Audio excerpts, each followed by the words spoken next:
Close the door. All right. Hey, guys. So it's 11 o'clock, and I'm going to start promptly so we can get going. And I know you guys have a ton of other things going on top of, living in a pandemic.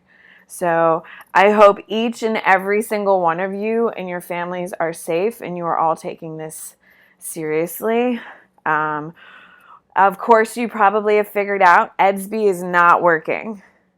So with that being said, I have a quiz posted for today.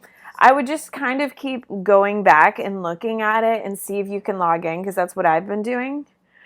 But if you can't log in, that's totally fine. I have no problem extending the windows and doing all types, whatever's necessary to do in order to make sure you guys are successful. But if you could try taking the quiz, I just need to know if it's working. Like, does it actually work what I did? That's all so if you could try doing it. Oh, it did? Okay. Well, we will adjust if it didn't record. Yeah, we will make it all work. I'm so glad to hear that it worked because I've never made one before. So I'm just simply trying to figure out exactly if what I'm doing works or if it doesn't work, stuff like that. So I'm glad to hear that it went well. And so if you can do it, do it. If you can't, do not stress about it. We will make accommodations to make sure everyone is successful. So please know. So let's do a little bit of basic house cleaning. If you are on Zoom, please put it on silent unless you have a question. So put it on mute on yours, so that way we just don't have people's background, and if your phone goes off, all 39 of us don't have to listen to it. My phone's already on silent. If you have a question, which is why I want to do Zoom in the first place, and I'm trying this out because I want you to ask questions. If you have a question at any time, all you have to do is click unmute, and you will come to the top of everyone's screen to ask your question. So everyone will be able to hear you. So if you're just sitting there listening, please be on mute. If you have a question, please, without any regard, please unmute and feel free to ask at any time, because with currently 41 of you on here, which is pretty amazing, and I'm like really stressed out, I'm not gonna lie. With 41 of you, if we all have our microphones on for our computer, it's just gonna be too much. Okay, so if everyone could put it on mute, that would be amazing. Also, I am recording my lecture by my normal format. So whatever is happening on the screen and whatever I'm saying is being recorded and going to Plant Lectures. So if you ever can't make the Zoom appointments, please don't worry. It is not a problem. I will be posting that information on Plant Lectures, of course. Other components of it is we're going to try to figure this out. I know you guys have other teachers who are trying this. I heard Miss Clark is doing this as well, and a bunch of other teachers at Plant. Please come and go from me. I do not take offense. This is why I'm recording this. I'm trying to set up an appointment so you guys can ask questions, but I'll be posting on Plant Lectures. So whatever you need to do to be successful, please do. I just want you to have an opportunity to be successful. I'm sorry. My husband's also home, and he's just being a clown outside the door. I'm in my nursery, in case you couldn't figure out by the colors. So some of you have already seen one of my cats. So the other cat might be here soon. And then there's a dog who could be coming by, or my clown of a husband. So we're going to make this work, and we're going to get started. So if you have any questions at any time, unmute your microphone and I'll be able to hear you crystal clear. So if there's something I can do to make things a little bit easier, please let me know, but I'm going to get straight to content. And so what is the expectation for the rest of the week? I'm going to begin here covering content in a minute or two. And I'm hoping we can test on Wednesday. I've already made your test on EDSB. Hopefully it works, but if the site is still crashing, then there's nothing I can do about it, and we'll adjust. If you weren't here at the very beginning of this lecture, if you just joined us, Edsby has crashed.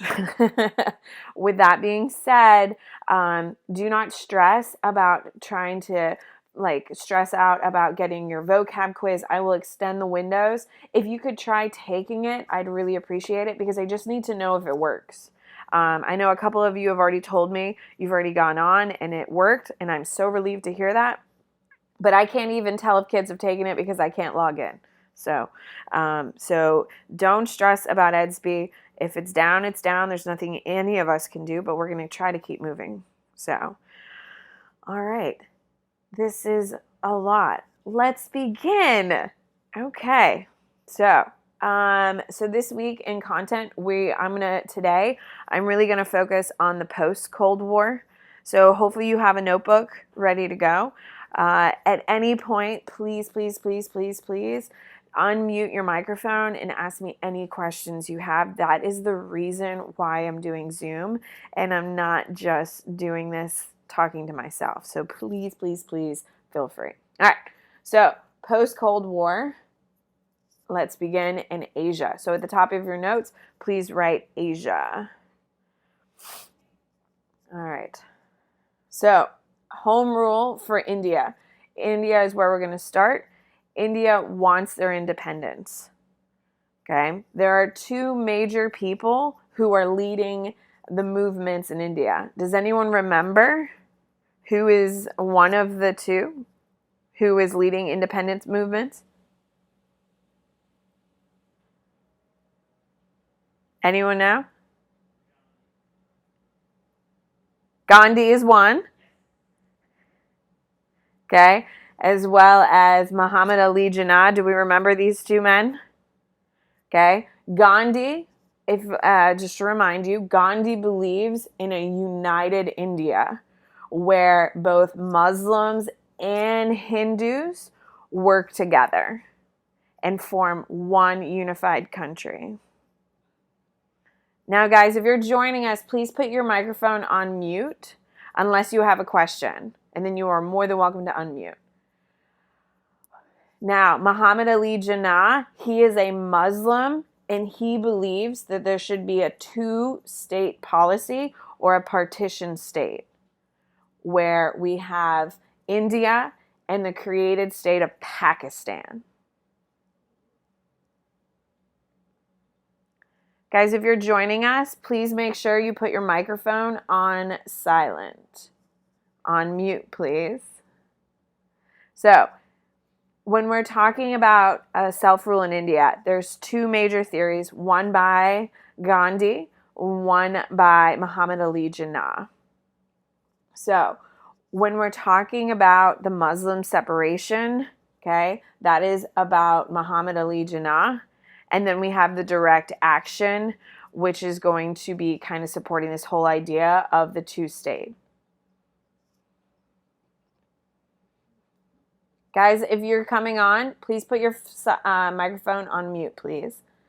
So, you do need to know that Muhammad Ali Jinnah will be the successful one out of the two. Now, Muhammad Ali Jinnah will get the two-state policy, which is the creation of India and Pakistan. Gandhi will help lead the movement, but will not be successful after they get their independence. And that's the biggest difference. And the reason is because he gets murdered. I know. Who would kill Gandhi, for God's sake? But yeah, he does get murdered. And that's why he doesn't quite lead it. So, Muhammad Ali Jinnah, Gandhi. Muhammad Ali Jinnah is going to be the successful one. You need to know in 1947, we have the creation of the state of Pakistan. Within about 6 months, about 500,000 people are going to be killed in the shifting of populations. Keep in mind, this trend is still continuing to this day with the tensions between Muslims and Hindus in India.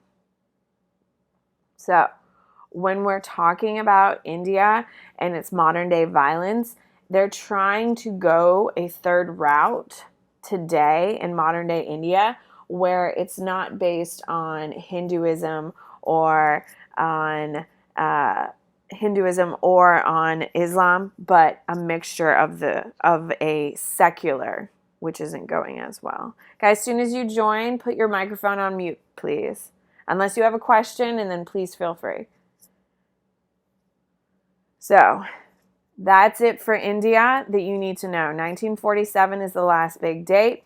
Pakistan and India are created in 1947, and they are an independent state led by Muhammad Ali Jinnah to start. And Nehru is going to be a big leader, but you don't need to know much about him. All right, skip a space, center it. Let's go to Vietnam. At any point you have a question, please unmute your microphone and feel free to ask. All right, so Vietnam is where we're starting. You need to know that the French did not want to give up Vietnam post World War II. So the French did not want to give up control after World War II. And because of French let me try that again. Because the French wouldn't give him up, Ho Chi Minh is going to come in and be way more confrontational. So because the French wouldn't give up, the Vietnamese are going to respond in a very extreme way. So the Vietnamese are going to match the French extremism. So in Vietnam, the French had control. Then a guy named Ho Chi Minh is going to take over power. He's a communist who fights guerrilla warfare. Guerrilla warfare is when you're hiding in trees, bushes, and you attack and then blend back in. We've talked about this numerous times, especially in the American Revolution. Now, eventually, the Vietnamese will defeat the French in 1954. They will win because they're on their own home territory, and that's going to allow them to be much more successful. Vietnam is also going to be divided, and we're going on the 17th parallel, and we're going to see that there is going to be a civil war between the North and the South. Okay? Now, how the U.S. gets involved is Lyndon B. Johnson is going to increase U.S. involvement in the region. So, Vietnam, you need to know Ho Chi Minh, he's communist. You need to know that the French were in control and they would not give up control. Eventually, the Vietnamese win. Lyndon B. Johnson is going to be sending Americans to support the French, and that's obviously not going to go so well.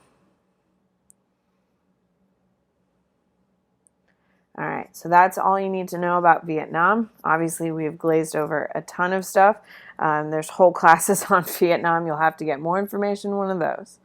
All right, Palestine, which is just fascinating. Here we go. So, Palestine is your next heading.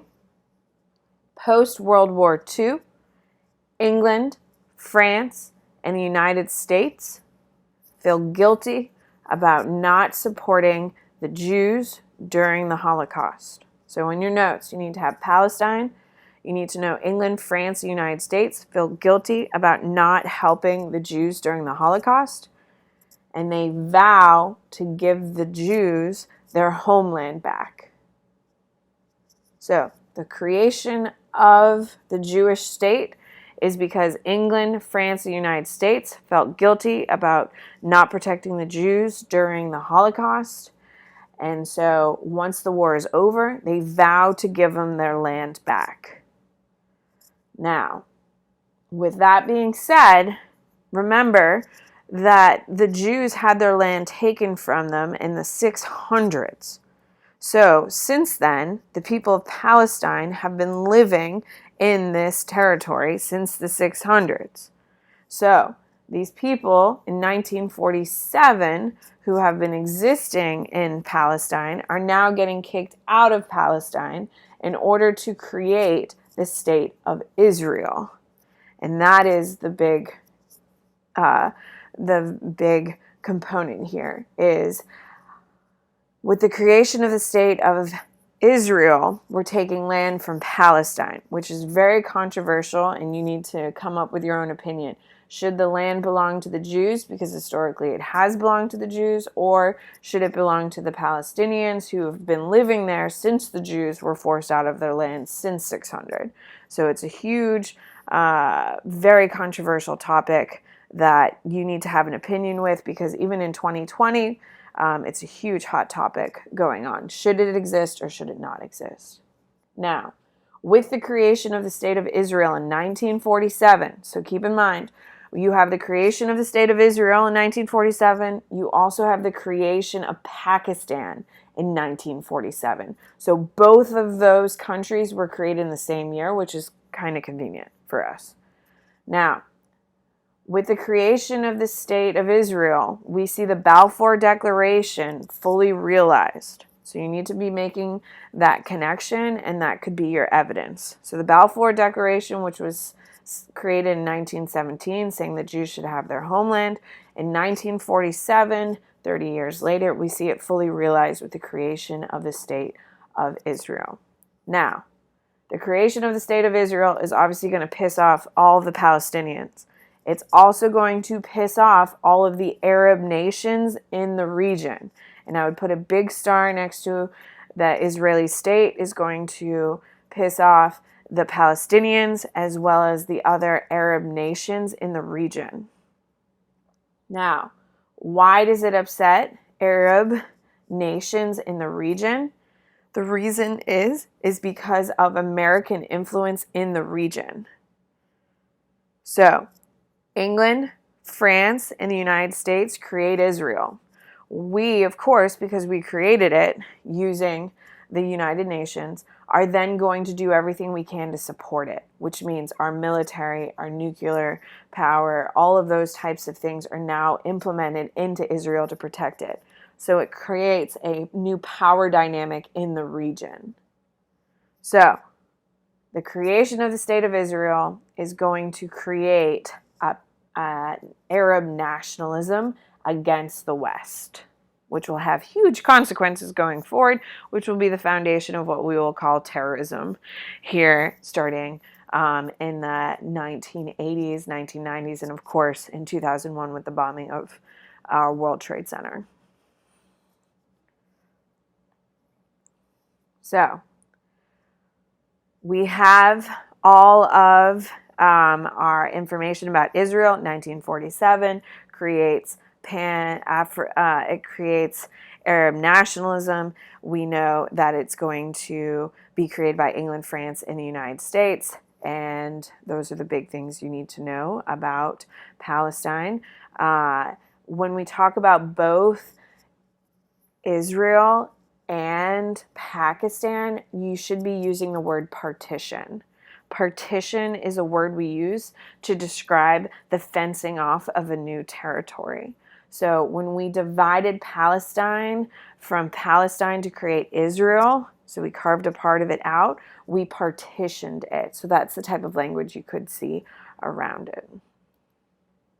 Okay, so your next, skip a space. So we've talked about Pakistan, we've talked about India, we've talked about Israel. Now we're on to Egypt. So for Egypt, we have a new leader called Gamal Abdel Nasser, and he is going to be the leader of Egypt. With his power in Egypt, he will be the voice of all Arab nations up until the 1970s. So Gamal Abdel Nasser is going to be an Egyptian leader, but eventually he will lead the Arab nationalistic component. So he is anti-West, specifically anti-America. Not a big fan. Now keep in mind, under colonialism, Egypt was under England's control. With being out of England's control, being under England's control, Nasser is going to nationalize the Suez Canal. What does that mean? He is going to take over the Suez Canal from the British and give it and take it over by military force and control it by Egyptians. So, what does that mean? All of the tariffs that are collected by the Suez Canal on a daily basis are now going to Egypt instead of to the British. Do you think the British were happy about this? Absolutely not, because it's a ton of revenue gone. But it is going to be a huge step forward for the Middle East in power and taking back power. Because keep in mind, at this point, oil has been discovered. There is wealth in the region, but it's only white people who have the power at this point. Nasser is really the first one in the region to challenge white colonialism, which is what the British were doing, and winning. And he's going to take it from a brand new queen, and that's Queen Elizabeth II. She was like 30, or she was very young in her rule when this happened. If you've watched The Crown, and you have plenty of time to watch The Crown, since we're clearly going to be home for a little bit, you should totally check it out. It's in season 1. It's so good. So, Nasser is in Egypt. You need to know that he is going to be the face of Arab nationalism. You need to know that he is going to take the Suez Canal by force from the British and give it to Egypt, which is the country he rules. And that is why a huge power play, which will put him on national, international politics. So, now, kind of going a little bit back, as you can see in this map, Israel has been carved out of Palestine. You can see that Israel has most of the actual water line of the Mediterranean Sea. You will also see that it has a ton, if you look at the wealth of the land, Israel gets the best cut of Palestine. I'm sorry for the Holocaust, and it has caused tremendous issues throughout the whole region. They've been fighting since 1947 over this whole thing, and it flares up at all times. So it is something that you personally need to come up with an opinion about. Do you support it? Do you not support it? And kind of start thinking through. All right. No one has asked me a single question, and it's kind of stressing me out. Are we alive out there? Because right now there's 50 of you out there. Hello? Oh my. Hi, Katerina. He's fine. You're in Hank's house right now. I'm sitting in my nursery. I just wanted to make sure you guys are doing okay over there. Can you hear me okay? Okay. All right. So I'm really trying. It's really weird. I have a cat looking at me, and I just wanted to make sure you guys are doing okay. But I'm also here for a purpose, because I don't want to waste your time either. But I just wanted to make sure we're doing okay. We're okay? Any questions on anything I covered about India, Palestine, Israel, Pakistan, Vietnam? Any questions? Oh my God, people, I can sit in my house and record this by myself. What's your question? Oh yeah, I know, all crickets all day. This is exactly what I need. Oh, all right. Well, if no one has any questions, I'm going to keep moving forward to Africa. I'm glad you guys figured out the stop video. I've seen you guys click on and click off and click on and click off. So I'm glad you guys are figuring it out. But I'm going to keep going, because your time is precious and my time is precious. And I could have a nap today, and I deserve it. So here we go. All right. Skip a space, center it, Africa. So you need to know that post-World War II, post-Cold War, we still have a lot of colonial rule going on in Africa. Why? Because countries like England, France, Germany have really come to depend on their colonies for basic German, French, and English needs. And that's a big deal. So you need to know that even after World War II, colonizing countries like England, France, Germany don't want to give up their control because of how profitable the colonies are. So Europeans don't want to give them up. The other component is that you're seeing a lot more conflict with the locals and the native indigenous. Why?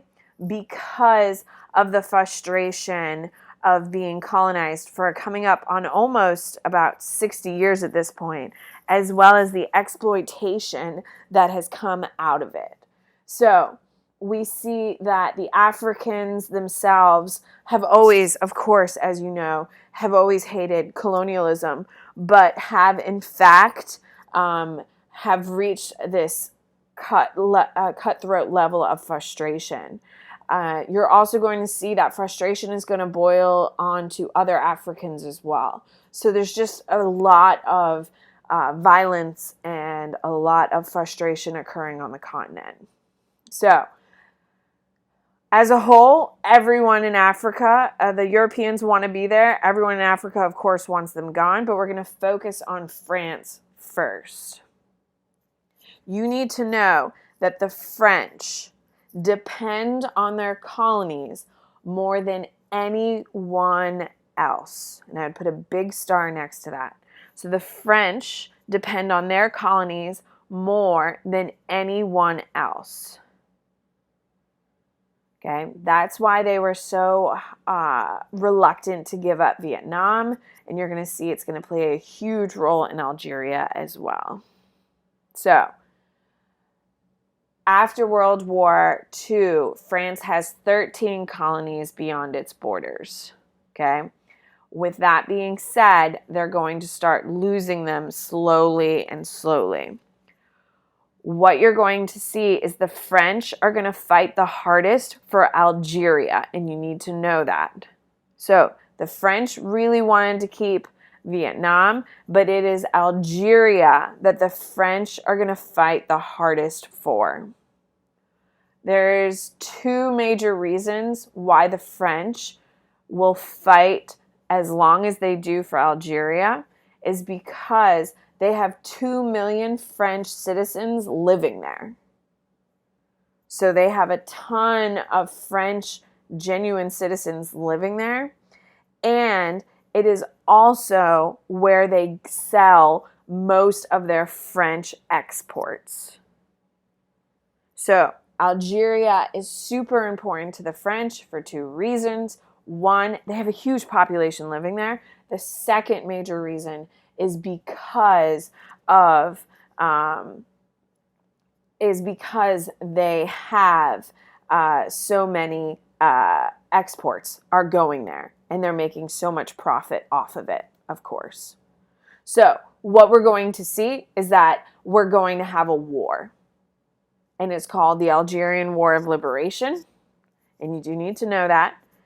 The Algerian side is called the FLN, or the Front de Liberation Nationale, which is the liberation, which is the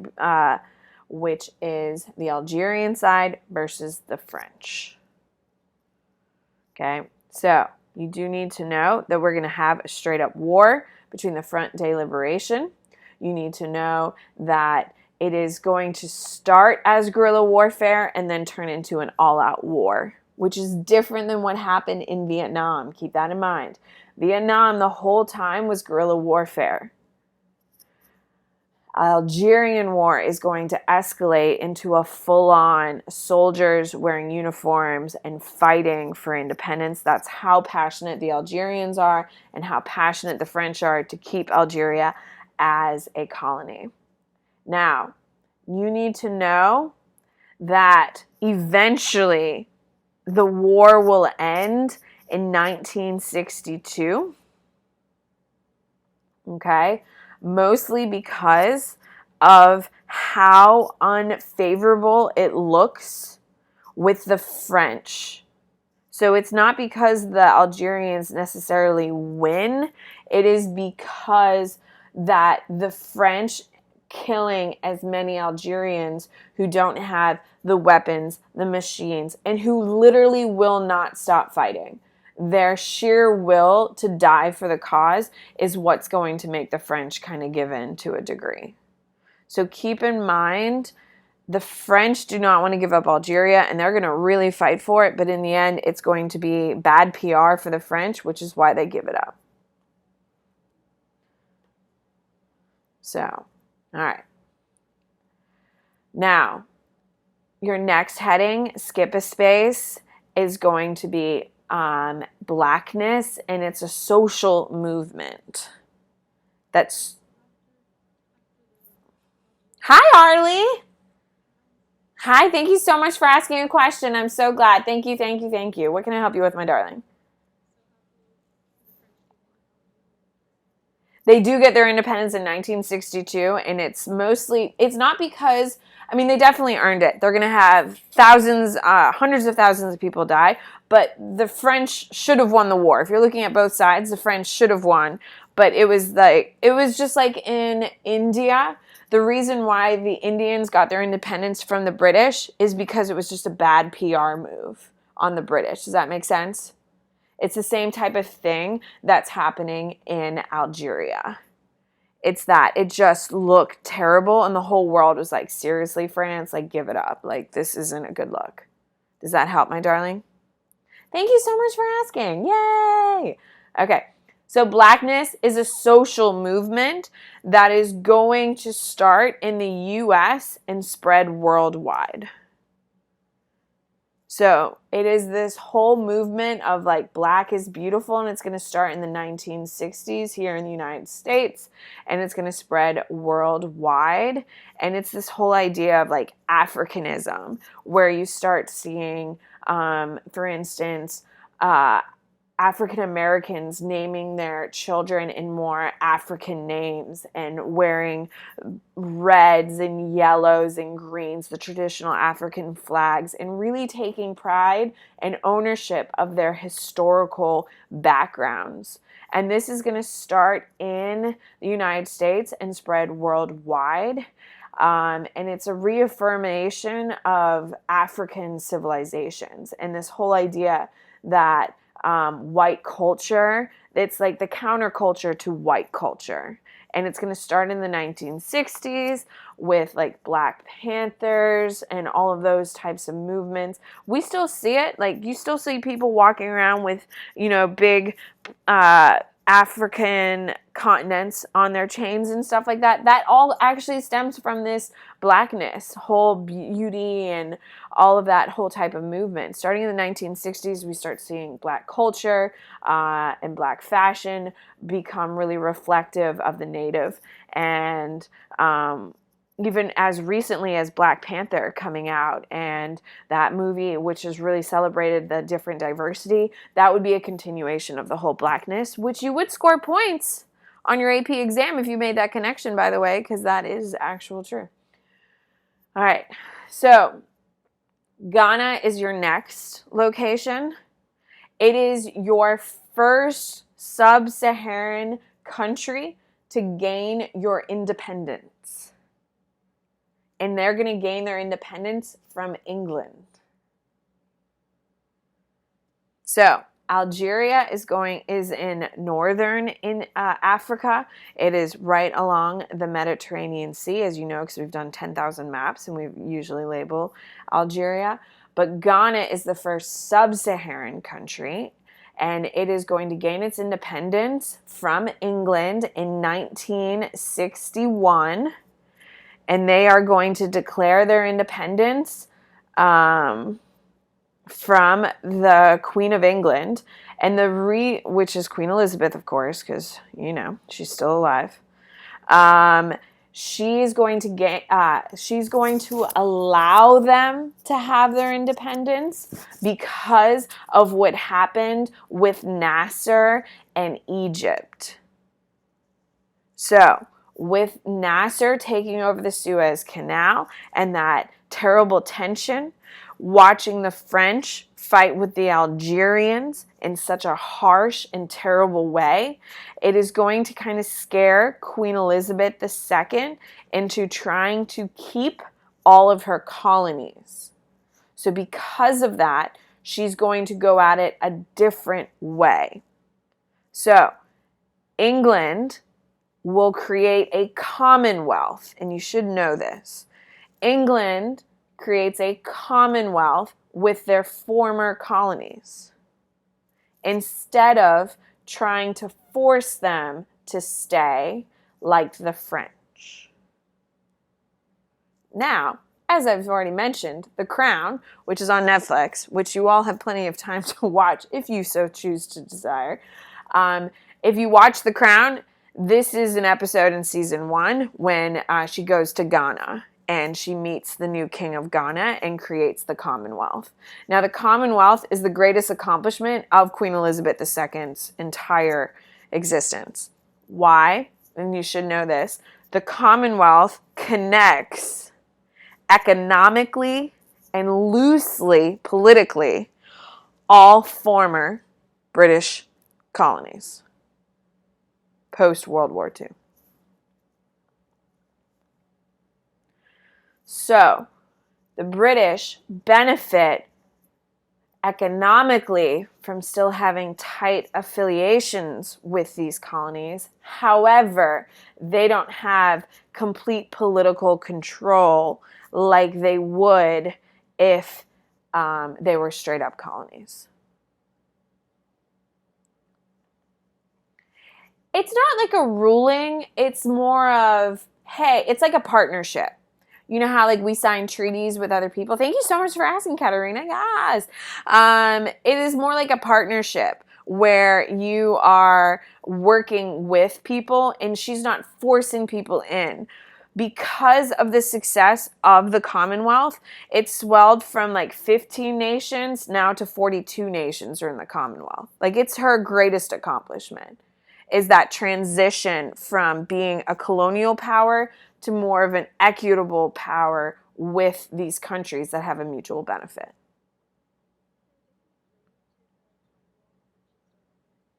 Yes, because it's just not a good look. As we saw with the French in Algeria, the French clearly won, but they were winning a losing game. And so with the British, they're still benefiting economically, but they look better politically. And that's the big difference. Thank you so much for asking. Hey. All right. So, Kenya is your next country. So Ghana gets their independence pretty quickly. And so Kenya is like, hey, I would like our independence too. Now, you do need to know that Kenya is going to attack the British. Unlike Ghana. Ghana never attacked the British. They just said, hey, we're out. And the British really didn't have a choice. Kenya attacked the British in 1947. In 1952, the British declare a state of emergency. And with that, the British are going to kill about 12,000 Africans because of fear of like a straight up massacre. So, Ghana, they asked for independence. The Queen was kind of forced into it. She gave it to them and it worked out okay. Kenya, they attacked the British. They forced a conflict. The British responded. And we can all agree, not great PR. So the Queen had to give them their independence in 1963 after a very, very contentious end. So Ghana, peaceful, smooth. Everyone kind of got what they wanted to a degree. Kenya is going to come out to be much more confrontational and much more aggressive, because they're going to be fighting with the British and anyone who supported the British. So, two different sides of the post-colonial times. All right. Skip a space, center it. We have South Africa. You should be pretty familiar about this So in South Africa, it's controlled by the British. If you didn't know that, I would definitely write that down. The British are going to implement the apartheid, which is going to allow the whites to be in power over the Africans, and sets up an incredibly effective racial system. It is the most effective racial system ever implemented in the world. It's very effective. Absolutely horrible, disgusting, despicable, of course, very effective. With that being said, the apartheid will give power to the whites, which you need to know, and is going to divide up land and resources to the whites. Okay. In South Africa, they're going to create the African National Congress in 1955, which is going to officially reject apartheid. Apartheid is the actual system of racial discrimination. It's not like a person, it's the system. Like here in the United States, when we talk about slavery here in the United States, we just call it slavery. In South Africa, the racial segregation is just called apartheid. It's the actual system. Now, during the challenging of apartheid, we have a gentleman named Nelson Mandela, who you should know his name. He's one of the greatest humans, incredible leaders of the last 100 years, 400, 1,000 years, okay?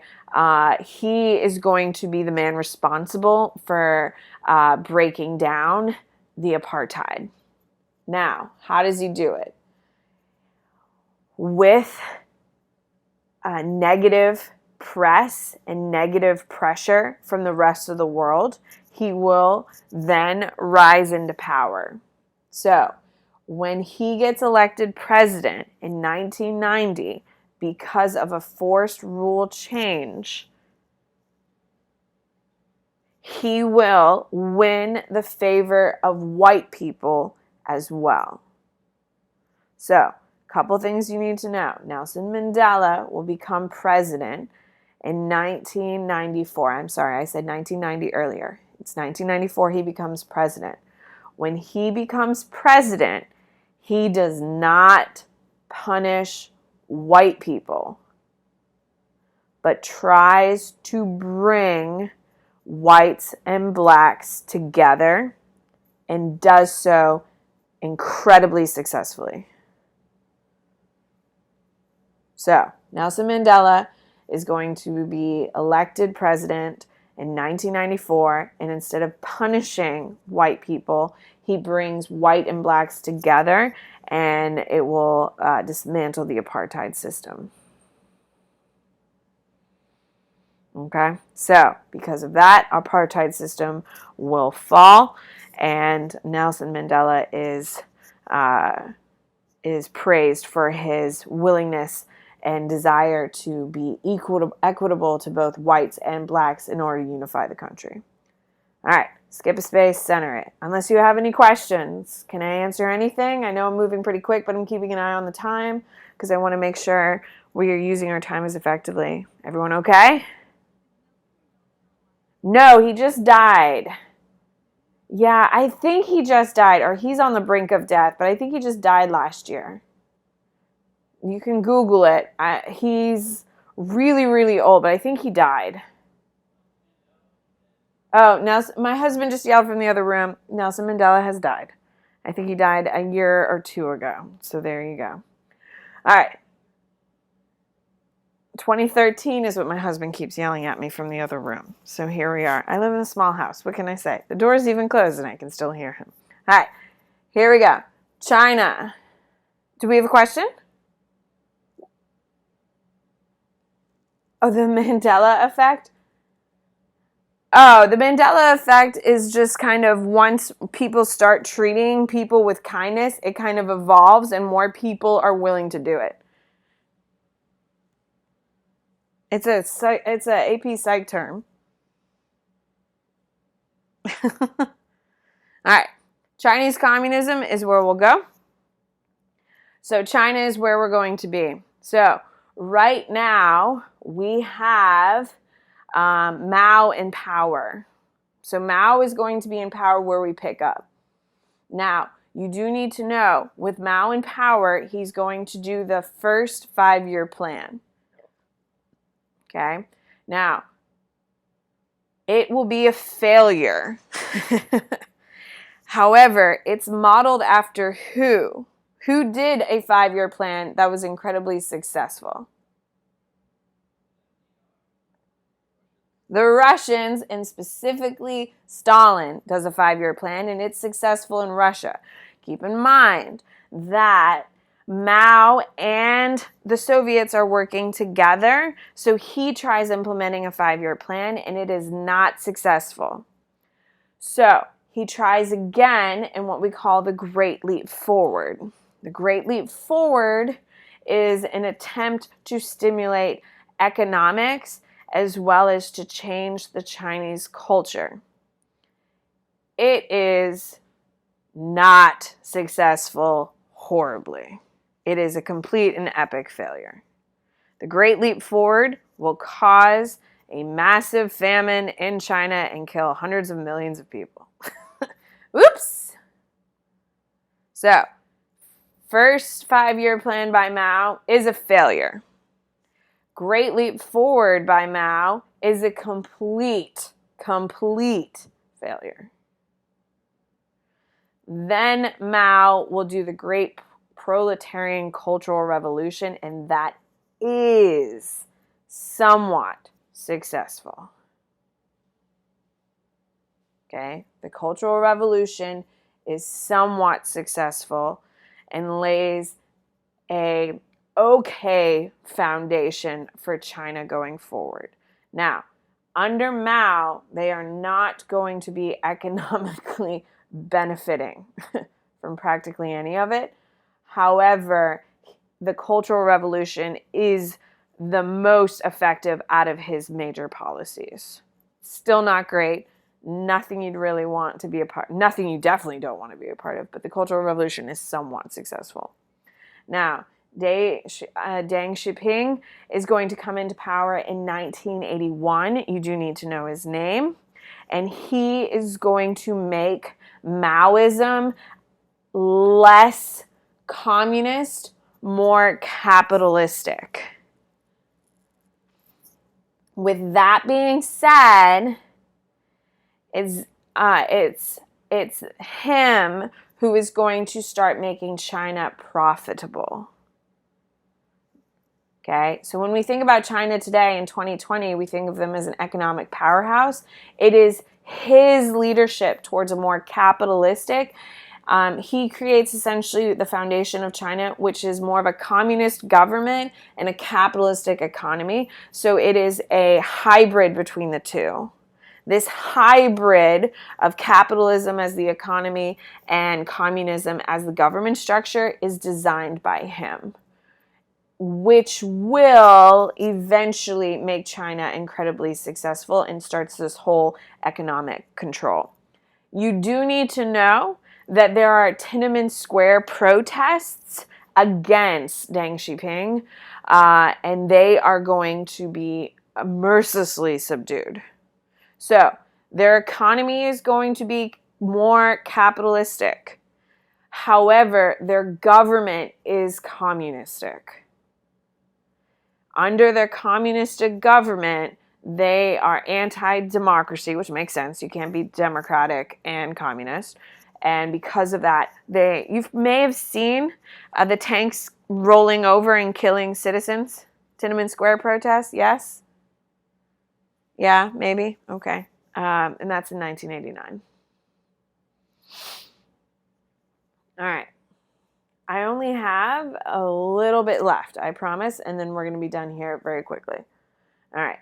So, we are going to skip a space. Guys, when you come on, just make sure you have your microphones muted. Ooh, unless you have a question. What do you got?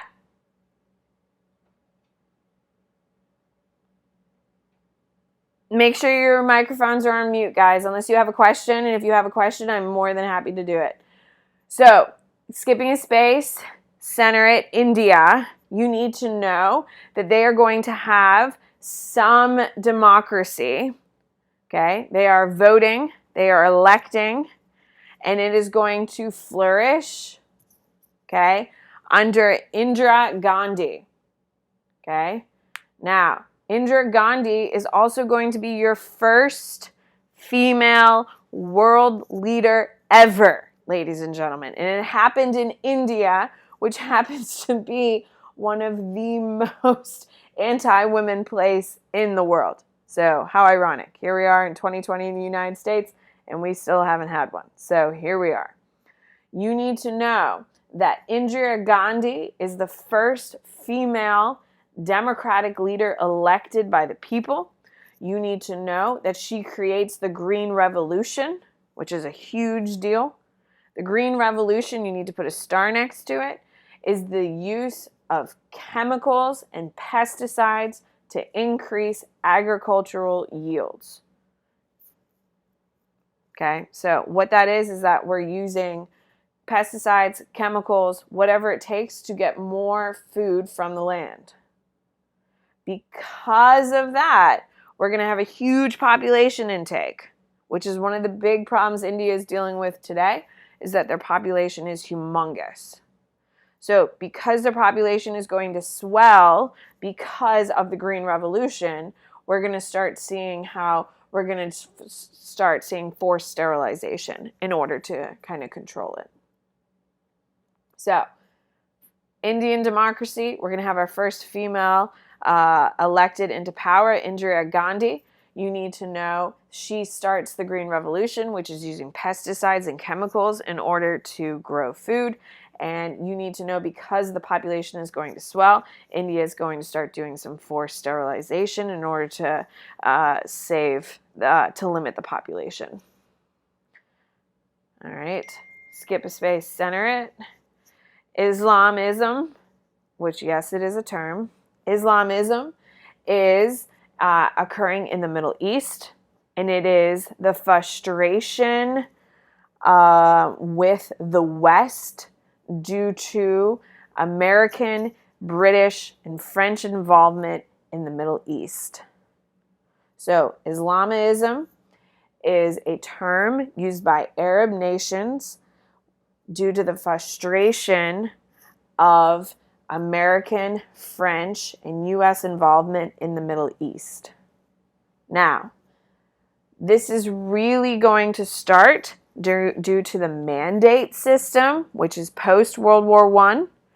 It is going to be inflamed even more after World War II, with Palestine being carved up and given to Israel, and it is only going to get worse. So, when we talk about Islamism, this is the foundation of terrorism, which of course is a huge impact on today in 2020. With that being said, one of a perfect example of Islamism is going to be the Iranian conflict. Okay, so Islamism, Muslims and Arabs are rejecting England, France, and the United States because of course, the mandate system, and then, of course, their forcing of the creation of the State of Israel. And it's going to come to a head in the Iranian conflict in 1979. Ayatollah that's his full name here, Ayatollah. You know you don't want me to try to that one. Let's be honest. Ayatollah is going to come into power. He is a radical, anti-American leader. Okay? And he is going to hold U.S. diplomats for 2 years hostage. Okay? Now, why does he hold these people hostage? Because the CIA tried to overthrow the Iranian government. Oops, we got caught. So, Ayatollah is going to hold Americans hostage for 2 years because Americans were caught trying to overthrow the government of Iran, because Iran was fostering negative feelings towards America. So they were going to overthrow Iran to replace Ayatollah with a pro-American Iranian. We got caught. He got pissed that he was going to be executed and held about 250 of our diplomats hostage for 2 years. Okay. Now, of course, this, and I'm trying to go as quick as I can because I want to be respectful of your time as well as mine. This is the foundation of the hostilities we have with Iran today. The Iran conflict still exists today. We currently have tons and tons of issues. If you've been following pre-corona, Trump and Iran have tons and tons of words back and forth. It's a big old mess still to this day, and that's the core of it.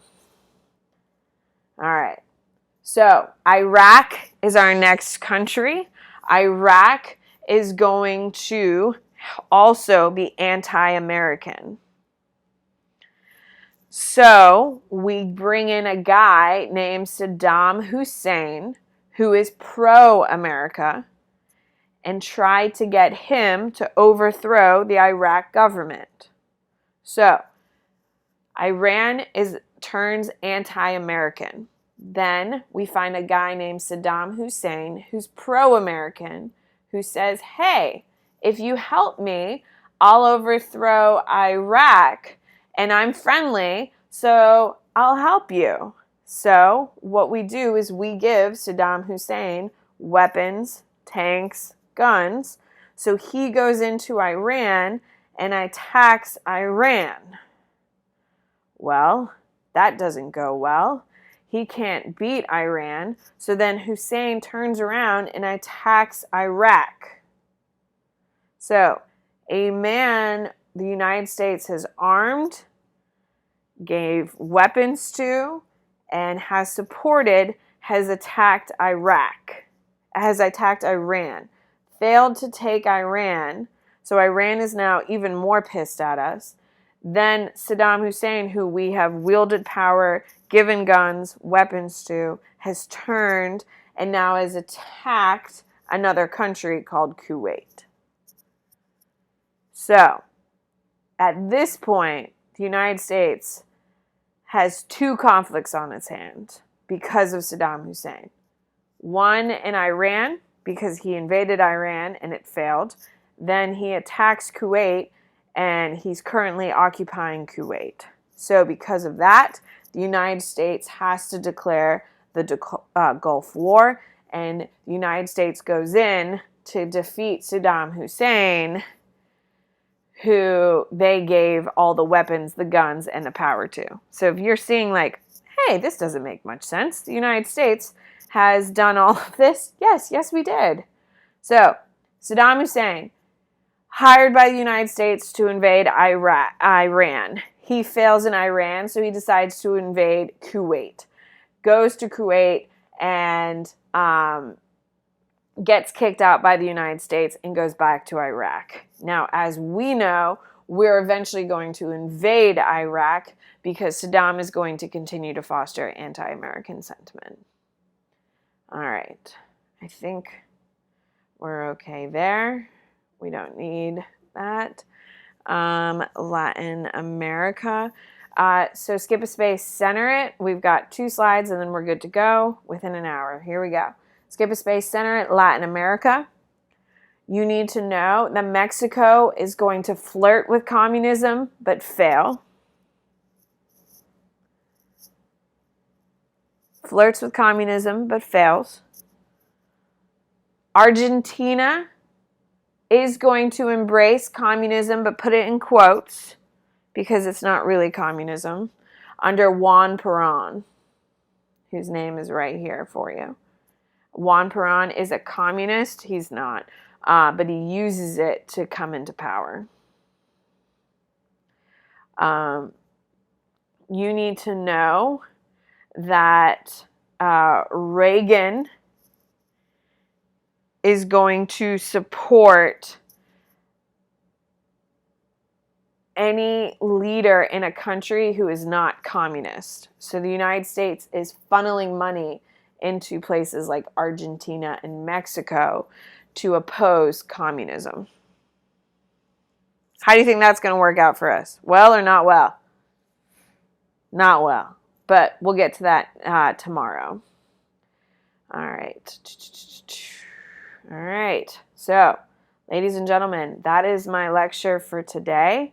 Tomorrow, I'm going to do the second half after the second half or the second chapter of this. Now, please keep in mind, I am well aware that EDSB is all over the damn place. With that being said, if you could continue checking EDSB to try to take your vocab quiz, I would really appreciate that.